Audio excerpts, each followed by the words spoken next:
कसे आहोत बाळांनो, तुमच्या आजीच्या चॅनलमध्ये तुमचं स्वागत आहे। काल आपण कलाकंदाची बर्फी बनवल्यानंतर आज आपण बनवणार आहोत बाजारातल्या समोश्यासारखे समोसे। परंतु बाजारातले समोसे खूपच चवदार तर असतातच, पण खूपच खराब तेलाने तळलेले असतात आणि त्याचबरोबर तेलकट सुद्धा असतात।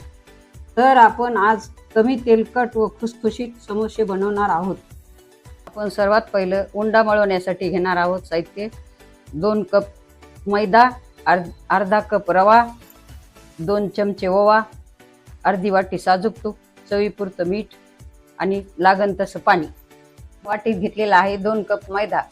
आता पाव कप रवा टाकून देणार आहोत। जेवढा मैदा घ्याल तेवढा त्याचा 8वा भाग मैदा घ्यायचा।